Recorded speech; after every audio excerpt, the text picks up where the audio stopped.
అడవపడ్డ నక్షత్రం, చదువు, విద్య, ఉద్యోగం, వ్యాపారం, తరించిన కార్యం, నమ్మిన పని, చేసే పనిది ఎలా ఉంది, ఉద్యోగ విషయంది ఎలా ఉంటుంది, ధన విషయంది ఎలా ఉంటుంది, వ్యాపార విషయంది ఎలా ఉంటుంది, పర్సనల్ లైఫ్ది ఎలా ఉంటుంది, కళ్యాణ విషయంది ఎలా ఉంటుంది, సంతాన విషయంలో, కుటుంబ విషయంలో, అలాగే లక్ష్మీకళ ఈ విషయంలో, ధన విషయంలో, రుణ విషయంలో, విదేశాన విషయంలో ఎలా ఉంది చూడు.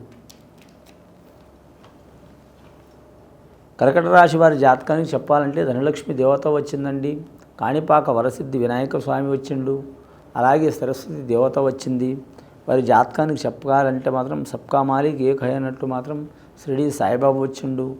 సరస్వతి దేవత వచ్చింది. గాయత్రి మాత వచ్చింది. ముఖ్యంగా కర్కట రాశి వారి జాతకంలో చెప్పాలంటే మాత్రం ఆదాయం 11 ఉందండి, ఖర్చు 11 ఉంది, సరిసమాన యోగ బలం ఉన్నది. కానీ చంద్రమహారదశ జాతకం అండి వీరిది. ముఖ్యంగా వీరి జాతక బలంలో చూడాలంటే ఊహాలోకం చాలా ఉంటుంది. కానీ సైంటిస్టు ఆలోచన ఉంటుందండి వీరి పేరు మీద. అందరిది ఒక దారి అయితే వీరిది ఒక దారి ఉంటుంది. ఎవరిని మాత్రం తీసిపడేరు. అలాగని మాత్రం ఒకరిని బాధ పెట్టరు. వీరు బాధపడరు. వీరి జాతక బలానికి చెప్పాలంటే మాత్రం ముఖ్యంగా మాత్రం గ్రహాలు బాగలేవండి వీరి జాతక బలానికి. ఈ గ్రహాలు బాగాలేనందువలన మాత్రం విద్య విషయం కావచ్చు, ఆరోగ్య విషయం కావచ్చు, సంతాన విషయం కావచ్చు, కళ్యాణ విషయం కావచ్చు, సర్వ పనుల్లో వీరికి ఇబ్బందికరమైన పరిస్థితి ఉంటుందండి. వ్యవసాయంలో అయితే మాత్రం చాలా వరకు ఇబ్బంది ఉంటుందండి వీరి జాతక బలానికి. నవగ్రహాల్లో వీరికి 2 గ్రహాలే అనుకూలం ఉన్నాయండి, 7 గ్రహాలు అనుకూలంగా లేవు. కాబట్టి ఆకస్మికంగా వీరికి ప్రమాదాలు జరిగే అవకాశాలు ఉన్నాయి. అలాగే ఆరోగ్యంలో నష్టమయ్యే అవకాశం ఉంది. అలాగే నమ్మిన వారు మోసం చేసే అవకాశం ఉంది. అలాగే కళ్యాణమైన వారు భార్య భర్తలతో విరోధం వచ్చి దూరమయ్యే అవకాశం ఉంటుంది.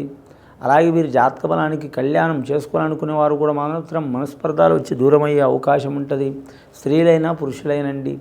అలాగే వీరి జాతకంలో చూడాలంటే మాత్రం వీరికి ఉద్యోగం కూడా మాత్రం దగ్గర దాకా వచ్చి లాస్ట్ టైంలో దూరమయ్యే అవకాశం ఉంటుందండి. అలాగే వ్యాపారంలో కూడా మాత్రం వీరి జ్యోతిష బలానికి ఒక టైంలో మాత్రం లక్షలు చూసిన వారు, కోట్లు చూసిన వారుగా మాత్రం ఇప్పుడు 5,000 10,000 చూడాలంటే మహా కష్టంగా ఉంటుందండి. అలాగే వీరు మాత్రం కళాకారులకు మాత్రం గడ్డు పరిస్థితి ఉంటుందండి. నిర్మాతలు కావచ్చు, డైరెక్టర్లు కావచ్చు, కళాకారులు, అలాగే మాత్రం సినీ కళాకారులు కావచ్చు, టీవీ కళాకారులు కావచ్చు, ఏ కళాకారులు అయినా సరే ఇబ్బందికరమైన పరిస్థితి ఉంటుంది. నిర్మాతలు కావచ్చు, డైరెక్టర్లు కావచ్చు, అలాగే మాత్రం నటీనటులు కావచ్చు, సంగీత కళాకారులు కావచ్చు, గీత రచయిత రాసేవారు కావచ్చు, ప్రతిభ చాలా ఉంటుంది. సరస్వతి యోగం ఉన్నది, విఘ్నేశ్వరుని యోగం ఉన్నది. కానీ లక్ష్మి నిలబడదు. లక్ష్మి వచ్చింది కానీ నిలబడదు. ఒక్క రూపాయి కూడా, ఎంత ధనం వచ్చినా కూడా ఈ జాలి హృదయం తొందరగా నమ్ముతారు. ఏరే వారిని ఎవరి బాధ ఉంటుంది అనుకొని తొందరగా నమ్ముతారు. దాని వలన దెబ్బతినే అవకాశం ఉంటుంది. నేను నమ్మనంటారు, నమ్ముతారు.